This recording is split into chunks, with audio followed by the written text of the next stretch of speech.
Hare Krishna. Thank you so much for tuning in. Welcome back to another daily reading. We're continuing today in Srimad Bhagavad Gita as it is, chapter 8, text 15.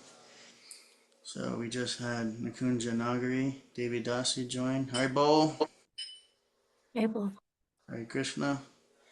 I forgot to put mute on entry, so actually I'm going to do that really quick right now. Just in case we get a flood of people. Okay, should be good. Alright, we're going to start on chapter 8, text 15 today, just after Kirtan. So, Hare Krishna. Is it recording?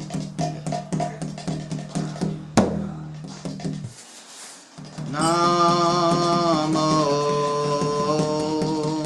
Vishnu Padaya Krishna Prashtaya Bhutale Srimate Bhakti Vedanta Swami Iti Namine Namo Vishnu Padaya Krishna Prashtaya Bhutale Srimate Bhakti Vedanta Swami Iti Namine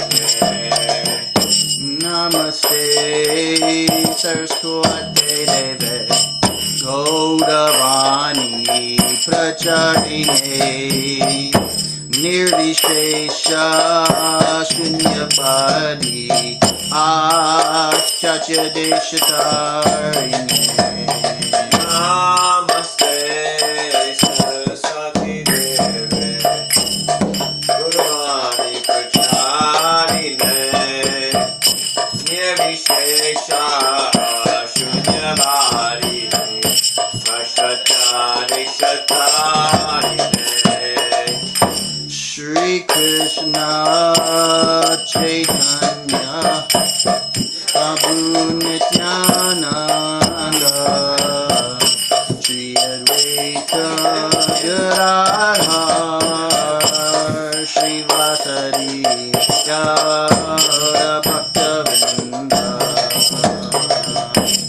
Shri Krishna Chaitanya Prabhu Nityananda Shri Advaita Gadadhar Shri Vasari Gaura Bhaktavinda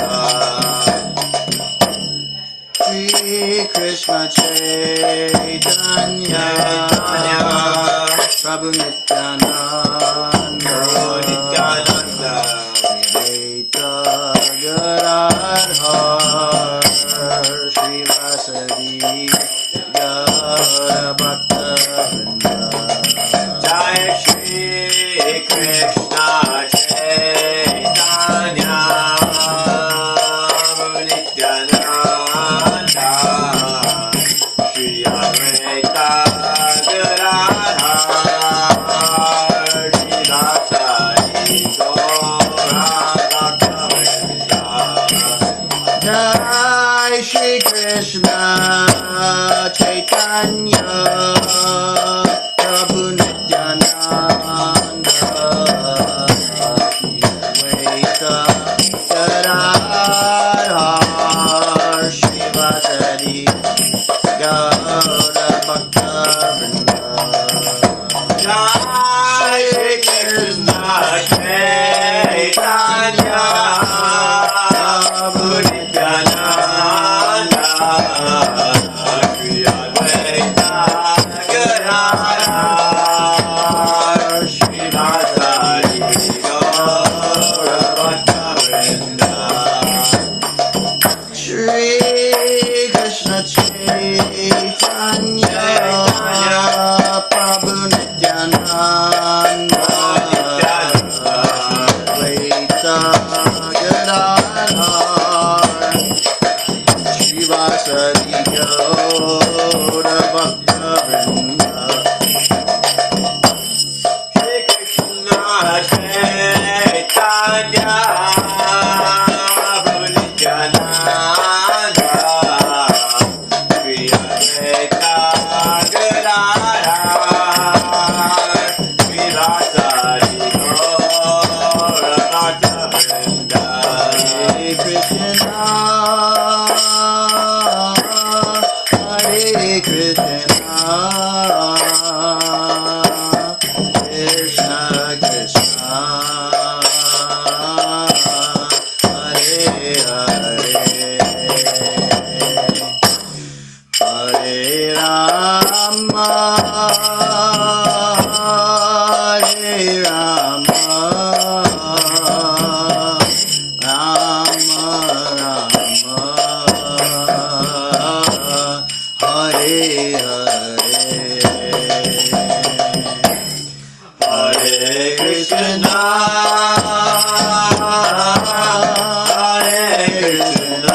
Krishna, Hare Krishna, Krishna Krishna, Hare Hare, Hare Rama, Hare Rama, Rama Rama, Hare Hare,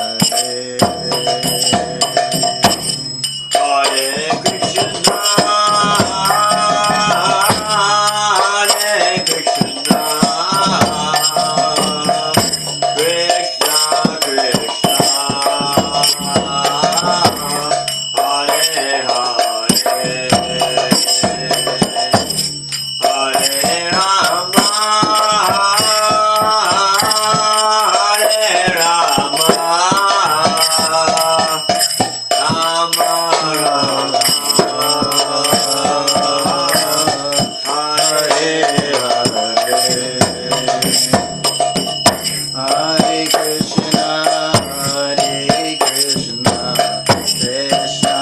Krishna, Hare Hare, Hare Rama, Hare Rama, Rama Rama, Hare Hare, Hare Krishna, Hare Krishna,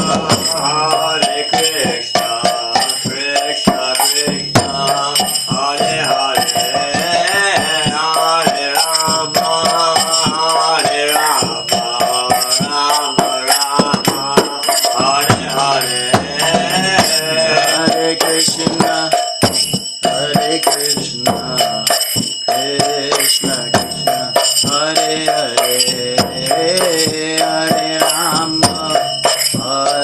Rama, Rama Rama, Hare Hare, Hare Krishna, Hare Krishna, Krishna Krishna, Hare Hare, Hare Rama, Hare Rama, Rama Rama, Hare Hare, Hare Krishna, Hare Krishna, Krishna Krishna, Hare Hare, Hare Rama, Hare Rama, Rama Rama, Hare Hare, Hare Krishna, Hare Krishna, Krishna Krishna, Hare Hare, Hare Rama, Hare Rama, Rama Rama, Hare Hare. Hare Krishna, Hare Krishna, Krishna Krishna, Hare Hare, Hare Rama, Hare Rama, Rama Rama, Hare Hare, Hare Krishna, Hare Krishna, Krishna Krishna, Hare Hare, Hare Rama, Hare Rama, Rama Rama, Hare Hare. Hare Krishna, Hare Krishna, Krishna Krishna, Hare Hare, Hare Rama, Hare Rama, Rama Rama, Hare Hare, Hare Krishna, Hare Krishna, Krishna Krishna, Hare Hare, Hare Rama, Hare Rama, Rama Rama, Hare Hare. Hare Krishna, Hare Krishna, Krishna Krishna, Hare Hare, Hare Rama, Hare Rama, Rama Rama,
Bhagavad Gita as it is, Ki. Jai Gauda Premanande.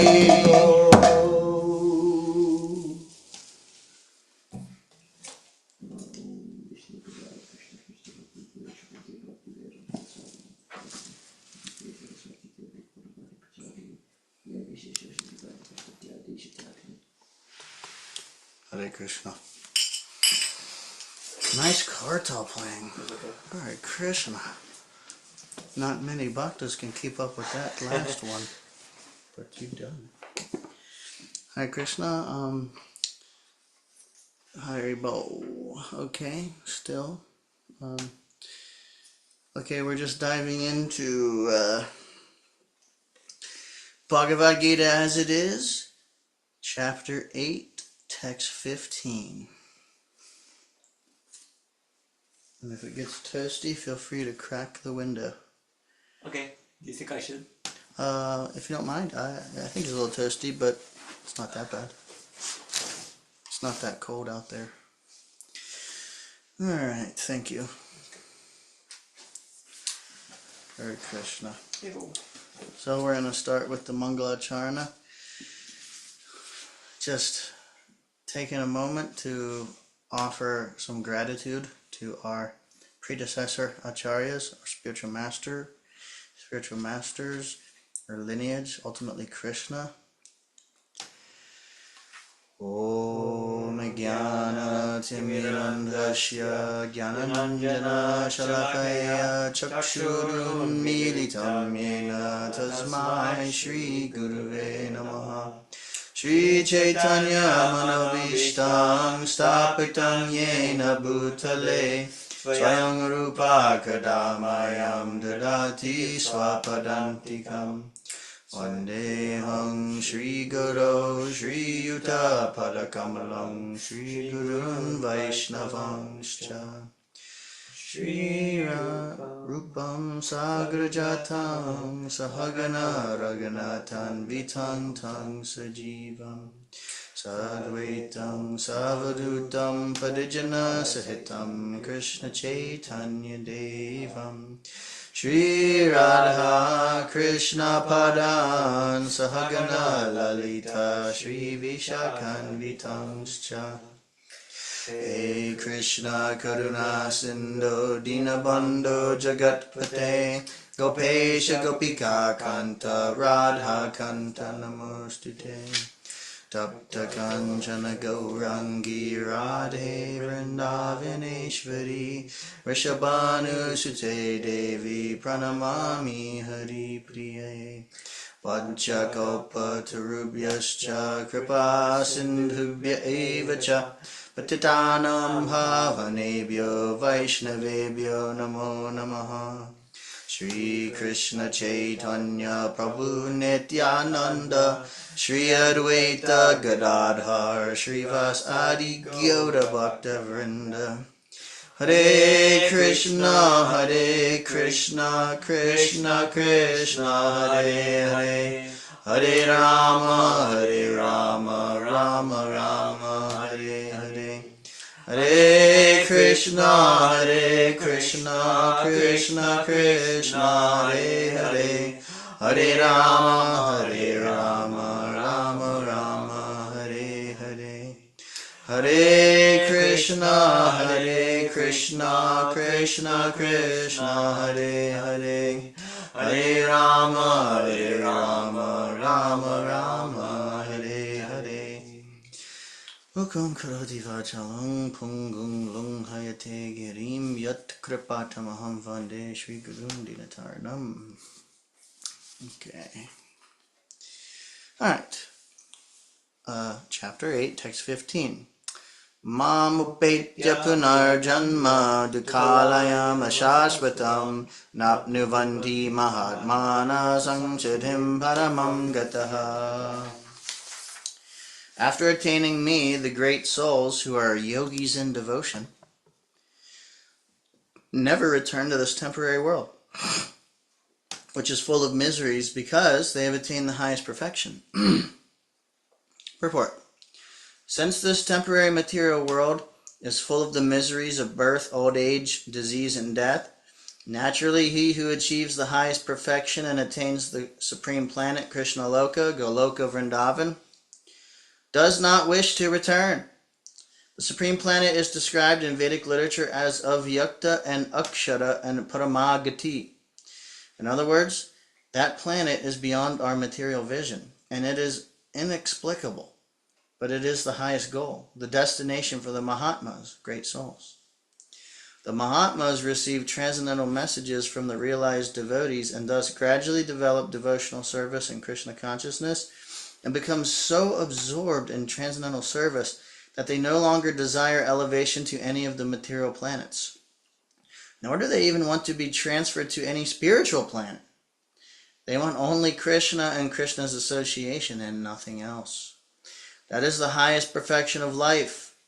This verse specifically mentions the personalist devotees of the Supreme Lord Krishna. These devotees in Krishna consciousness achieve the highest perfection of life. In other words, they are the supreme souls. Interestingly worded. 16. Brahma bhuvana loka mamupetya tu kaunteya punarjanma. Sorry. Start that over. Brahma bhuvana loka punaravartina arjuna mamupetya tu kaunteya punarjanma na vidyate. From the highest planet in the material world down to the lowest, all are places of misery wherein repeated birth and death take place. But one who attains to my abode, O son of Kunti, never takes birth again. Purport. All kinds of yogis, karma, jnana, hatha, and so on, eventually have to attain devotional perfection in bhakti yoga, or Krishna consciousness, before they can go to Krishna's transcendental abode and never return. Those who attain the highest material planets, the planets of the demigods, are again subjected to repeated birth and death. As persons on earth are elevated to higher planets, people on higher planets such as Brahmaloka, Chandraloka, and Indraloka fall down to earth. The practice of sacrifice called Panchagni Vidya, recommended in the Chandogya Upanishad, enables one to achieve Brahmaloka. But if, on Brahmaloka, one does not cultivate Krishna consciousness, then he must return to earth. Those who progress in Krishna consciousness on the higher planets are gradually elevated to higher and higher planets, and at the time of universal devastation, they are transferred to the eternal spiritual kingdom. Baladev Vidyabhushana, in his commentary on the Bhagavad Gita, quotes this verse. Brahmana sahate sarve samprapte pratishanchare parashyante kritatmana pravishanti param padam.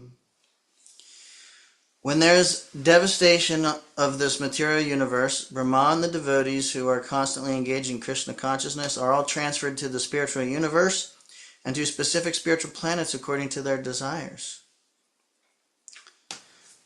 Sahasra yuga parayantam maharayad brahmano vidhu ratim yuga sahasrantam teho ratra vido janaha. By human calculation, 1,000 ages taken together form the duration of Brahma's one day. And such also is the duration of his night. Purport. The duration of the material universe is limited. It is manifested in cycles of kalpas. A kalpa is a day of Brahma, and one day of Brahma consists of 1,000 cycles of 4 yugas or ages: Satya, Treta, Dwapara, and Kali. The cycle of Satya is characterized by virtue, wisdom, and religion, there being practically no ignorance and vice, and the yuga lasts 1,728,000 years. In the Treta Yuga, vice is introduced, and this yuga lasts 1,296,000 years. In the Dwapara Yuga, there is an even greater decline in virtue and religion, vice increasing, and this yuga lasts 864,000 years. And finally, in Kali Yuga, the yuga we have now been experiencing over the past 5,000 years, there is an abundance of strife, ignorance, irreligion, and vice, true virtue being practically non-existent, and this yuga lasts 432,000 years. In Kali Yuga, vice increases to such a point that at the termination of the yuga, the Supreme Lord himself appears as the Kalki avatar, vanquishes the demons, saves his devotees, and commences another such a yuga. Then the process is set rolling again. These 4 yugas, rotating 1,000 times, comprise one day of Brahma, and the same number comprise one night. Brahma lives 100 of such years and then dies. These 100 years by Earth calculations total to 311 trillion and 40 billion Earth years. By these calculations, the life of Brahma seems fantastic and interminable. But from the viewpoint of eternity, it is as brief as a lightning flash. In the causal ocean, there are innumerable Brahmas rising and disappearing like bubbles in the Atlantic. Brahma and his creation are all part of the material universe, and therefore they are in constant flux. In the material universe, not even Brahma is free from the process of birth, old age, disease, and death. Brahma, however, is directly engaged in the service of the Supreme Lord and the management of this universe. Therefore, he at once attains liberation. Elevated sannyasis are promoted to Brahma's particular planet, Brahmaloka, which is the highest planet in the material universe, and which survives all the heavenly planets in the upper strata of the planetary system. But in due course, Brahma and all the inhabitants of Brahmaloka are subject to death, according to the law of material nature. Yeah. Avyakta vyaktaya sarva prabhavantya haragame pratyagame pradiyante tatraiva vyakta sangyake. At the beginning of Brahma's day, all living entities become manifest from the unmanifest state, and thereafter, when the night falls, they are merged into the unmanifest again. Bhutagrama sa evayam bhutbha bhutbha praliyate ratyagame vasapartha prabhavatya haragame. Again and again, when Brahma's day arrives, all living entities come into being, and with the arrival of Brahma's night, they are helplessly annihilated. Purport. The less intelligent who try to remain within this material world may be elevated to higher planets, and then again must come down to this planet, Earth. During the daytime of Brahma, they can exhibit their activities on higher and lower planets within this material world. But at the coming of Brahma's night, they are all annihilated. In the day, they receive various bodies for material activities, and at night they no longer have bodies but remain compact in the body of Vishnu. Then again, they are manifest at the arrival of Brahma's day. Bhutva bhutva praliyate. During the day they become manifest, and at night they are annihilated again. Ultimately, when Brahma's life is finished, they are all annihilated and remain unmanifest for millions and millions of years. And when Brahma is born again in another millennium, they are again manifest. In this way, they are captivated by the spell of the material world. But those intelligent persons who take to Krishna consciousness use the human life fully in the devotional service of the Lord, chanting Hare Krishna, Krishna Krishna, Hare Hare, Hare Rama, Rama Rama, Hare Hare. Thus they transfer themselves, even in this life, to the spiritual planet of Krishna and become eternally blissful there, not being subject to such rebirths. He said, Bhutva bhutva praliyate. Repeatedly taking birth is annihilated. I just want to remember that. Bhutva bhutva praliyate. Alright, text 20. Parastasmat bhavonyo vyakta vyaktat sanatana yatsa sarveshu bhuteshu nasyatsu navinashyati. Yet there is another unmanifest nature, which is eternal and is transcendental to this manifested and unmanifested matter. It is supreme and is never annihilated. When all in this world is annihilated, that part remains as it is. Purport. Krishna's superior spiritual energy is transcendental and eternal. It is beyond all the changes of material nature, which is manifest and annihilated during the days and nights of Brahma. Krishna's superior energy is completely opposite in quality to material nature. Superior and inferior nature are explained in the 7th chapter. Avyaktokshara ityuktas tamahu paramam gatim yam prapyana nivartante tadhama paramam mama. That which the Vedantists describe as unmanifest and infallible, that which is known as the supreme destination, that place from which, having attained it, one never returns, that is my supreme abode. Purport. The supreme abode of the personality of Godhead Krishna is described in the Brahma Samhita as Chintamani Dham, a place where all desires are fulfilled. The supreme abode of Lord Krishna, known as Goloka Vrindavan, is full of palaces made of touchstone. There are also trees called desire trees that supply any type of eatable upon demand. And there are cows known as Surabhi cows, which supply a limitless supply of milk.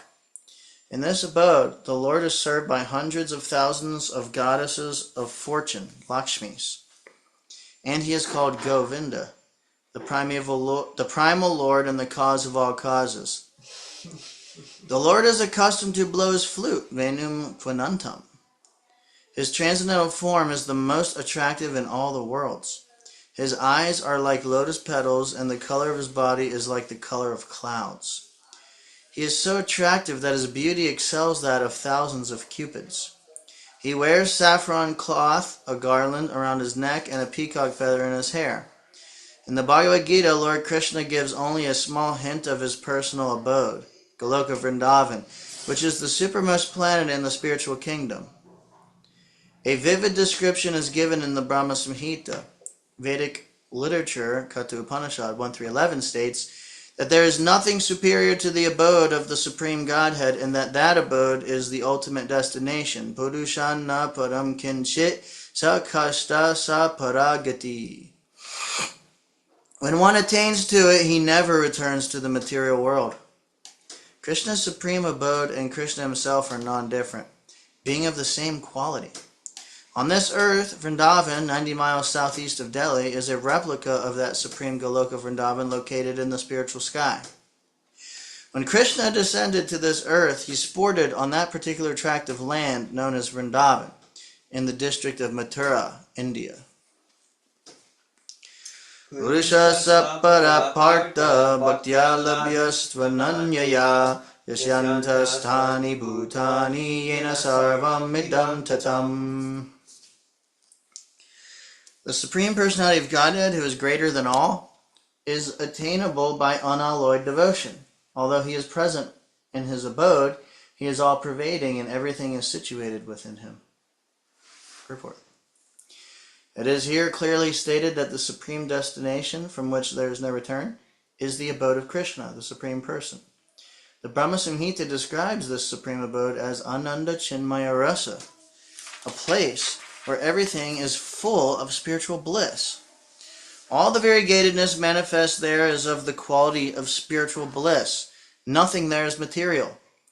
That variegatedness is the spiritual expansion of the Supreme Godhead himself. The spiritual or superior energy described in the 7th chapter is also manifest there. As far as this material world is concerned, although the Lord is always in his supreme abode, he is nonetheless all-pervading by his material energy. So by his spiritual and material energies, he is present everywhere, both in the material and in the spiritual universes. Yasyantastani means that everything is sustained within him, within either his spiritual or material energy. The Lord is all-pervading by these two energies. To enter Krishna's supreme abode, or the innumerable Vaikuntha planets, is possible only by bhakti, devotional service, as clearly indicated here by the word bhaktya. No other process can help one attain that supreme abode.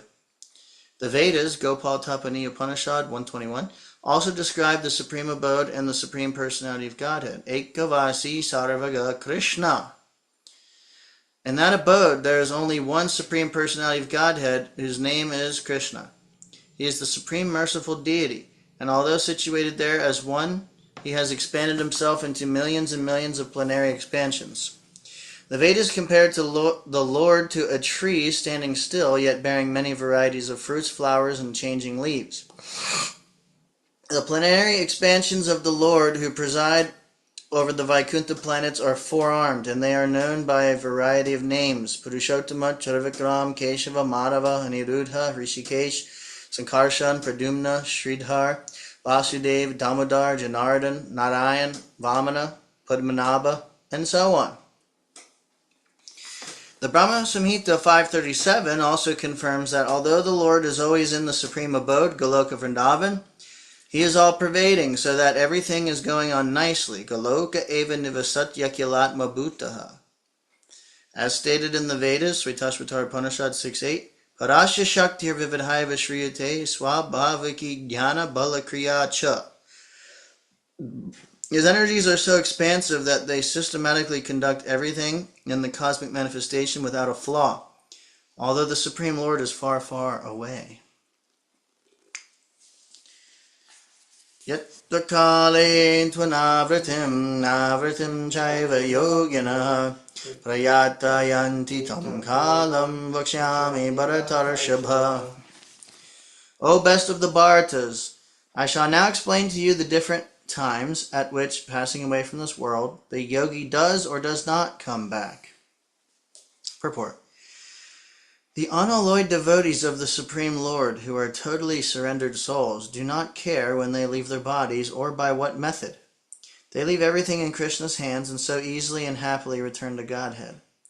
But those who are not unalloyed devotees and who depend instead on such methods of spiritual realization as karma yoga, jnana yoga, and hatha yoga must leave the body at a suitable time in order to be sure of whether or not they will return to the world of birth and death.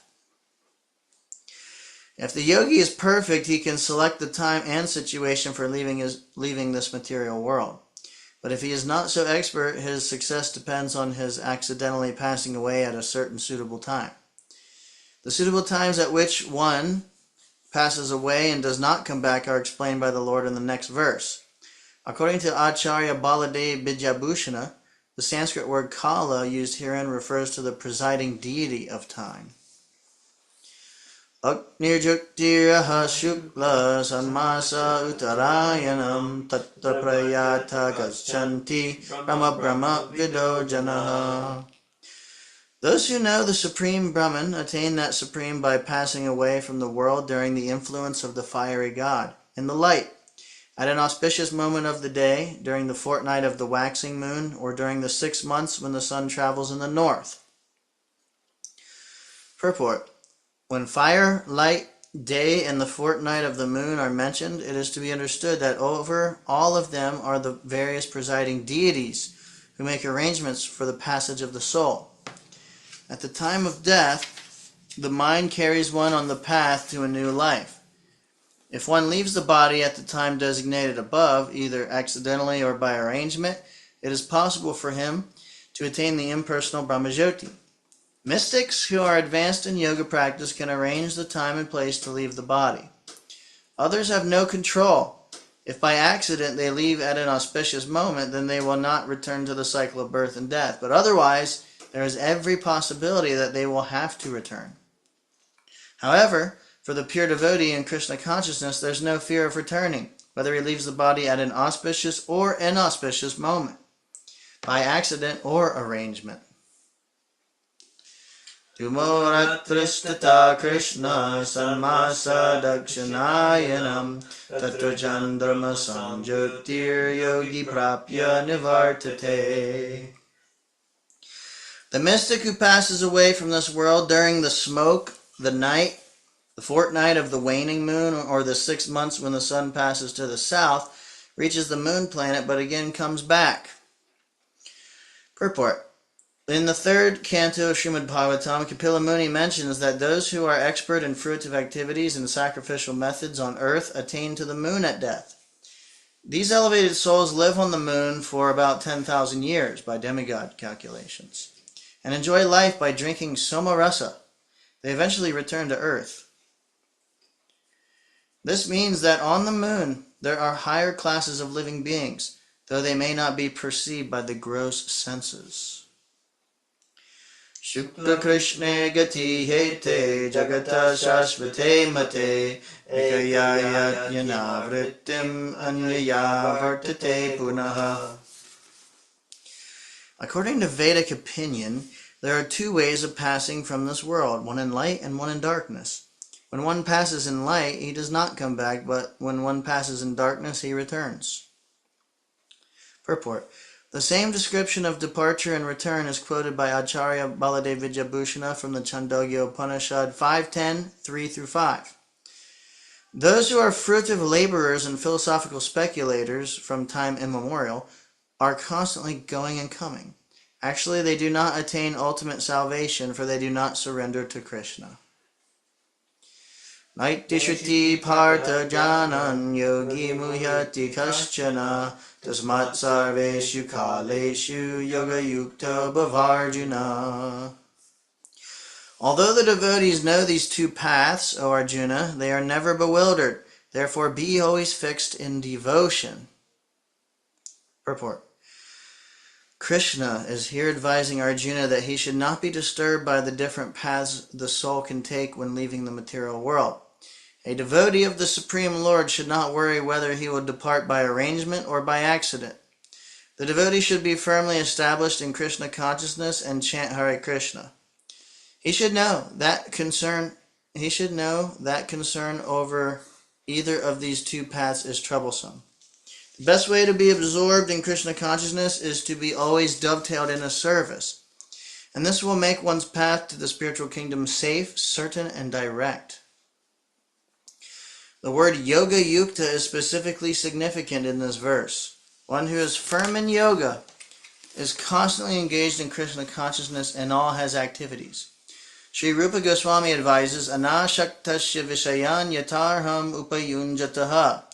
One should be unattached in material affairs and do everything in Krishna consciousness. By this system, which is called yukta vairagya, one attains perfection. Therefore, the devotee is not disturbed by these descriptions, because he knows that his passage to the Supreme Abode is guaranteed by devotional service. One second, sorry. Oh, okay. Hare Krishna. Videshi yagyeshu tapasya chaiva daneshu yat punya bhalam pradishtam adyeti tat sarvamidam viditva yogi param stanam upaiti charyam.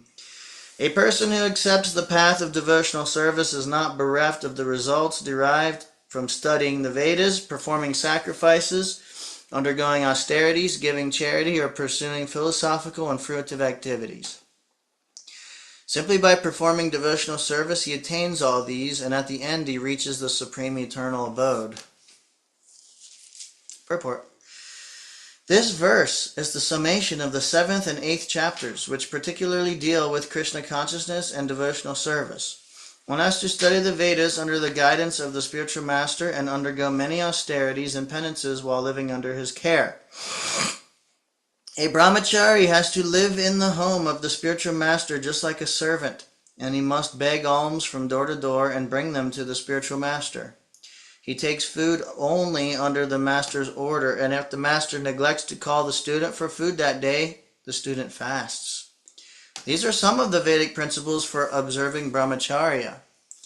After the student studies the Vedas under the master for some time, at least from age 5 to 20, he becomes a man of perfect character. Study of the Vedas is not meant for the recreation or recreation of armchair speculators, but for the formation of character. After this training, the brahmachari is allowed to enter into household life and marry. When he is a householder, he has to perform many sacrifices so that he may achieve further enlightenment. He must also give charity according to the country, time, and candidate, discriminating among charity and goodness, and passion and ignorance, as described in Bhagavad Gita. Then, after retiring from household life, upon accepting the order of Banaprastha, he undergoes severe penances, living in forests, dressing with tree bark, not shaving, and so on. By carrying out the orders of brahmacharya, householder life, Banaprastha, and finally sannyas, one becomes elevated to the perfectional stage of life. Some are then elevated to the heavenly kingdoms, and then they become even more advanced. And when they become even more advanced, they are liberated in the spiritual sky, either in the impersonal Brahmajyoti or in the Vaikuntha planets or Krishna Loka. This is the path outlined by Vedic literatures. The beauty of Krishna consciousness, however, is that by one stroke, by engaging in devotional service, one can surpass all the rituals of the different orders of life. The words idam vidit va indicate that one should understand the instructions given by Sri Krishna in this chapter and the 7th chapter of Bhagavad Gita. One should try to understand these chapters not by scholarship or mental speculation, but by hearing them in association with devotees. I'll read that sentence again. Let it sink in. It's amazing. One should try to understand these chapters not by scholarship or mental speculation, but by hearing them in association with devotees. Chapters 7 through 12 are the essence of Bhagavad Gita. The first 6 and the last 6 chapters are like coverings for the middle 6 chapters, which are especially protected by the Lord. If one is fortunate enough to understand Bhagavad Gita, especially these middle 6 chapters, in association of devotees, then his life at once becomes glorified beyond all penances, sacrifices, charities, speculations, and so on. For one can achieve all the results of these activities simply by Krishna consciousness. One who has a little faith in Bhagavad Gita should learn Bhagavad Gita from a devotee, because in the beginning of the 4th chapter it is stated clearly that Bhagavad Gita can be understood only by devotees. No one else can perfectly understand the purpose of Bhagavad Gita. One should therefore learn Bhagavad Gita from a devotee of Krishna, not from mental speculators. This is a sign of faith. When one searches for a devotee and fortunately gets a devotee's association, one actually begins to study and understand Bhagavad Gita. Excuse me. By advancement in the association of the devotee, one is placed in devotional service. And this service dispels all one's misgivings about Krishna or God and Krishna's activities, form, pastimes, name, and other features. After these misgivings have been perfectly cleared away, one becomes fixed in one's study. Then one relishes the study of Bhagavad Gita and attains the state of feeling always Krishna conscious. Whoa. In the advanced stage, one falls completely in love with Krishna. This highest perfectional stage of life enables the devotee to be transferred to Krishna's abode in the spiritual sky, Goloka Vrindavan, where the devotee becomes eternally happy. Thus end the Bhaktivedanta purports to the 8th chapter of the Srimad Bhagavad Gita in the matter of attaining the Supreme.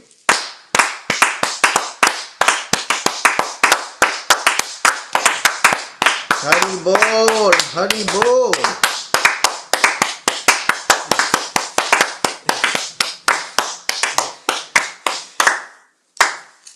Woo. That was the whole process laid down in that purport. That's nice. That's a good purport. Any questions, reflections, points at this point? Online or in-house?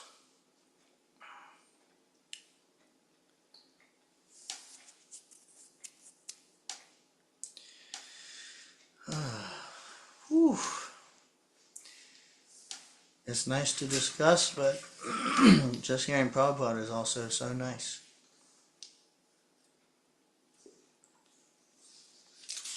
Yeah, I'm going to read a little some of what we just read again.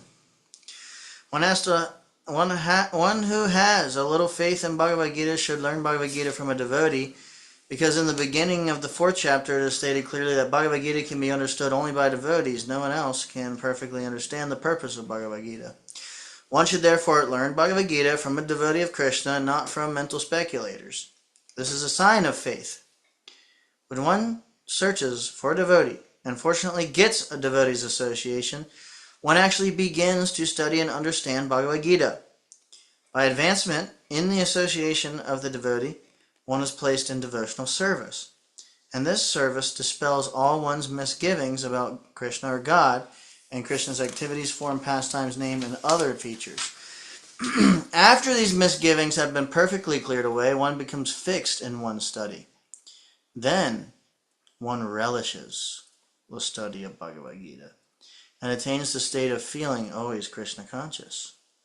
In the advanced stage, one falls completely in love with Krishna. This highest perfectional stage of life enables the devotee to be transferred to Krishna's abode in the spiritual sky, Goloka Vrindavan, where the devotee becomes eternally happy. So there's a like a bridge being explained there from point A to point K, R-S-N-A, Krishna. And so you seek out a devotee, learn from the devotee, Bhagavad Gita, and then you begin to study, and then as one makes advancement in that association, their misgivings are dispelled. And when the misgivings are completely dispelled, then one becomes fixed in one's study. Then one relishes. And after relishing, then one relishes and attains the state of feeling always Krishna conscious. So that's very important. We're hearing about, one of the main key factors of what happens in the middle of, the path of coming to Krishna consciousness.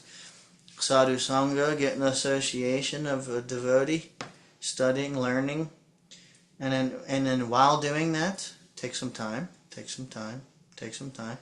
One's misgivings start to be dispelled. And let me see. Did I skip something? Yeah. This service. One hears from the devotee, learns Bhagavad Gita from the devotee, then they're placed in devotional service, and then from the service the misgivings are dispelled. When the misgivings are totally dispelled and cleaned away, then one becomes fixed in their study and relishes and feels always Krishna conscious, and then one falls completely in love with Krishna. So the main thing about a misgiving, what misgiving means is ideas and concepts that we already have, that's not Krishna conscious, basically. So like at this point in the game, for us, we're hearing an association, we are studying, we're going in, and then so it's important for us to realize our misgivings where they are, if we have any, and then while doing devotional service, also asking the questions, presenting the doubt, the misgivings are one form of doubts. So like you present them and hear, and then in the mood of like wanting them to be dispelled, and the openness to receiving Krishna in place of those things. And then one gets more, you get so much of a taste for hearing Bhagavad Gita that you become fixed in it. And when you're fixed, then you relish. That's amazing. Sounds nice. Yeah. So what an important process of looking into oneself and seeing what are one's misgivings in order for them to be dispelled. And it's all based on desire. We might have so many ideas in the mind or whatever it may be, misgivings, but an expert Krishna conscious devotee can help us actually. It's not so much about getting rid of things or whatever, even if it's a mindset. A lot of times, a lot of things we're attached to, even subtly, can just be done in a Krishna conscious way. So it doesn't mean I have to completely throw everything out and I have to change every single thing change everything I'm thinking and all my propensities and all of that. It's just a matter of engaging them in Krishna consciousness, having the space to let Krishna come in, and just basically doing them for Krishna's pleasure, and in a what's the word? Basically like an informed way. Yeah. Yes. Nice. So simple, really. Just adding Krishna. And then any dirty little corner where just Krishna isn't. It's like, wipe it off and just put Krishna there. They're little corners of our minds.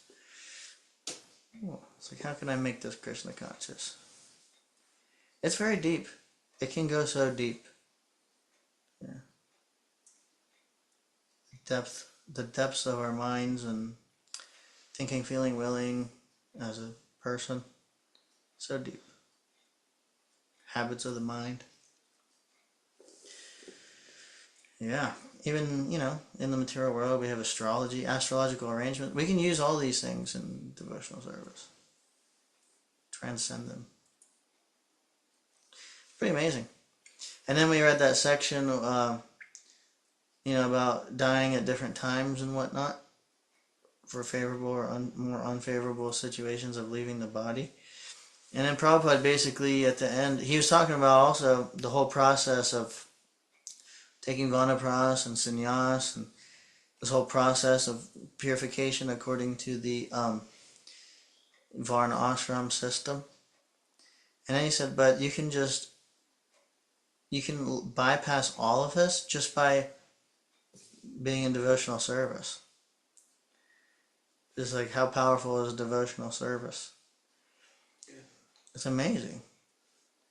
But it's still recommended, The Varnashram system? isn't it? Oh. Yeah, to a degree. But, Varnashram is different than Daivi Varnashram. And then, this is a huge topic of debate in our society. What the practical application of Varnashram looks like now in the current situation. Yeah. So, the real essence of it is, like Prabhupada said, simple living, high thinking, but, making one's entire life Krishna conscious is the goal of Varnashram. If we have a great external situation where we can be, having our, living off the land with a cow and a bull, and and being engaged according to our natural physical, sorry, getting stumbled on my words, but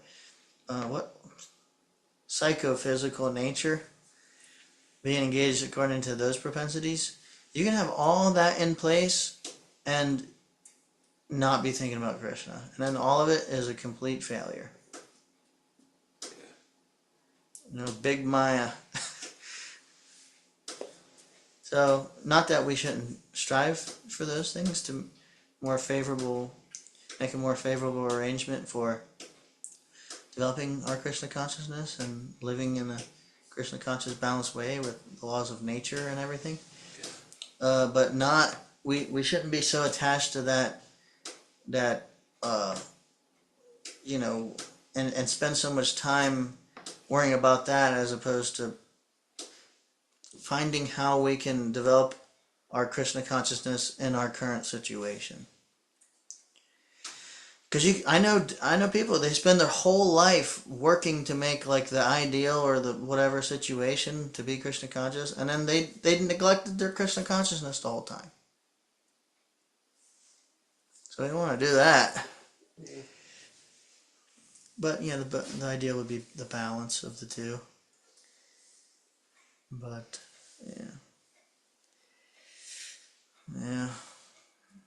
bhakti is not limited by any material situation.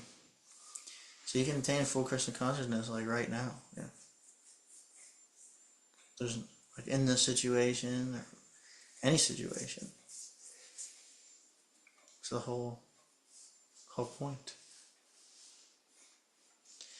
And then to be able to, we should engage ourselves in that topmost platform of devotional service. It's like there's nothing stopping us except our minds, ideas, misgivings as they may be called. Like that would be an example of a misgiving. I can't be Krishna conscious unless something. Right. I mean, we might have more or less favorable situations, and we might have needs, psychophysical needs. But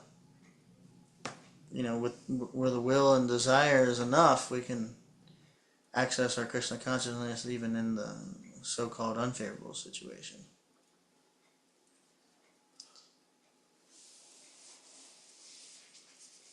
You can't stop it. You can't stop Krishna consciousness, really.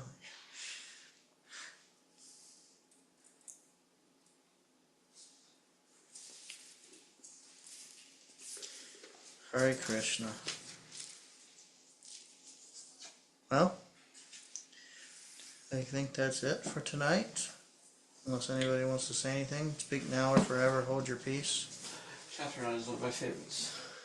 Oh yeah. Alright. Thank you, Nakunja, Nagari, for tuning in and being here. Hare Krishna. Thank you, Bhakta Adam, for being here and being tuned in. Hare Krishna. All glories to Srila Prabhupada. Srila Prabhupada ki jai. Vancha kalpa tarubhyascha kripa sindhubhya eva cha. Patitanam bhavanebhyo vaishnavebhyo namo namaha. Anantakoti Vaishnav Vrinda ki jai. Hare Krishna. So tomorrow we're going to start chapter 9. I'm looking forward to this. Hare Krishna. Hare Bol.